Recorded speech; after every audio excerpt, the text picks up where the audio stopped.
Today I'm going to share with you my thought process and all the steps on how I create and design my hardscape. I'm going to talk about three really important things, namely setting the substrate, where to place the rocks and driftwood, and how to create an attractive focal point. My hope here is that you can follow along, get some ideas, and be able to do it yourself and express your creativity.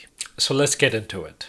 I started this tank in March of 2021 at the peak of COVID. We had just left the big city and moved into this new apartment. Being able to focus on this tank while in the midst of COVID and unpacking, it was a real bomb. You see, aquascaping for me isn't just about water parameters, plants, and fish. It is a way of tuning into the life within and being able to create and express that beauty without. That is what aquascaping means to me. So my tank is 3 years old now, and like I was saying in my last video, the soil in the tank has depleted. Some of the plants were dislodged and I'm ready for a new design. So after a very messy teardown and transplant of all the plants and animals, cleaning the tank thoroughly, and setting the background up again,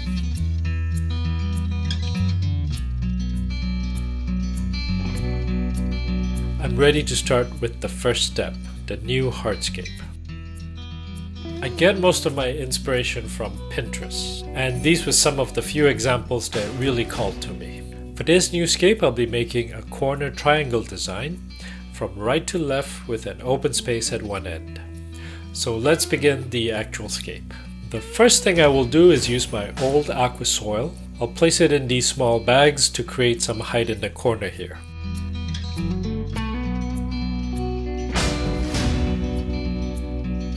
Once I'm happy with the layout, I will now pour the new aqua soil in. Now just remember, aqua soil, like any soil, has a lifespan. And in this case it's about 2 to 3 years or so, and then it needs replacing. Now I'm going to sculpt the basic shape.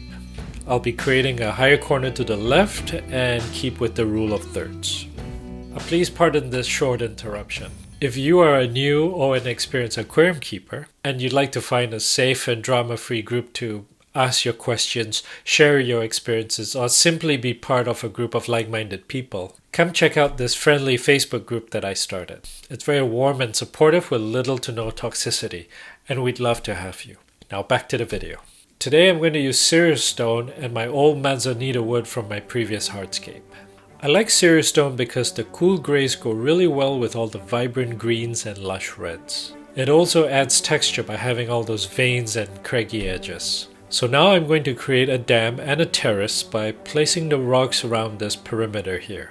Once I'm happy with this setup, I'm going to glue some smaller rocks between the cracks so that the aqua soil doesn't seep through and the terrace does not lose its shape basically. The next big job is deciding on the shape of the driftwood. What I'm specifically looking for here is proportion and the space between each branch. If it is too close or too far apart, too big or too small, it would just not look natural. And when you are going through this process, take your time. Walk away for a while and then come back later to see it with fresh eyes. My first hardscape took me weeks before I settled on the design.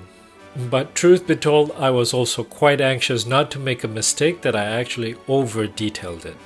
Right down to moving small tiny pebbles to the fractions of an inch. It was just ridiculous. Because the moment I added plants and livestock, the snails eventually covered the sandy beach with aqua soil. And the plants filled in so fully that all the hardscape design was lost. And that is why I haven't detailed this hardscape with any great effect, because it's going to be heavily planted. So this is the final design of my driftwood. To me, it gives the aquascape structure, a potential sense of looking natural, as well as a balance of rock, wood, and substrate. And once the plants go in, you'll see better why I chose this design and why there is such a blank canvas. I need as much space as possible because there are 12 to 14 plants that I want to place in there. And now comes the most important part, planting, which you can watch in the next video.